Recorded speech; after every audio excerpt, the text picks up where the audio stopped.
From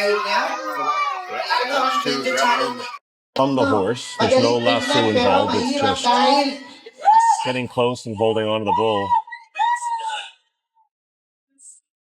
And I believe, yeah, he's going to hog tie it.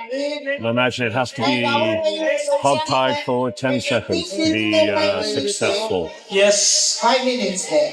With a 5-minute allowance per That's difference. That's the difference try. between student category and professional category. Before last year, we had 2 categories. If it's professional category, they are given 3 minutes. Lumabas ng elepante. May backpack pa. Eh? Big. Okay lang yan. Maraming throws. First time dito nakakita ng ganyang kalaki, no kaka.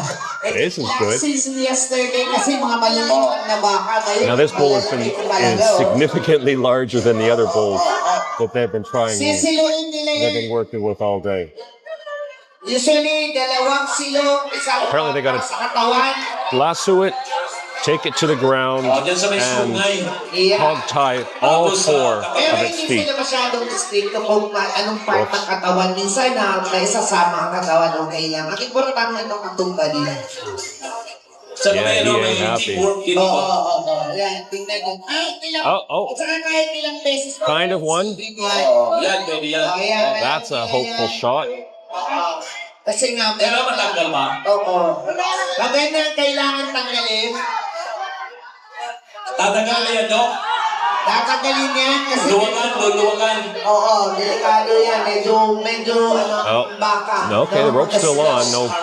No one's on the rope. At the same time, harmful in at the same time, nagagalit din sila, nasasaktan. Oh, we got a second one on. Oh, no. Okay, it's on the horns. Susiluin muna nila and dapat tanggalin nila yun talaga, mamaya. Well, he was trying to lasso the man on the fence.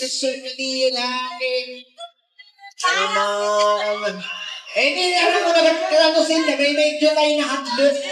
Ikaw nga naman, suwagan ka niyan eh. May sungay, dako ang baka. May backpack.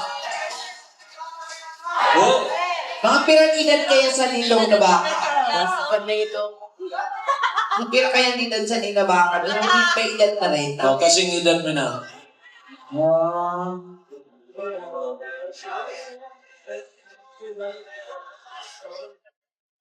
I'm just guessing there's probably a 5-minute time limit to this. Nag-ferment ang apil.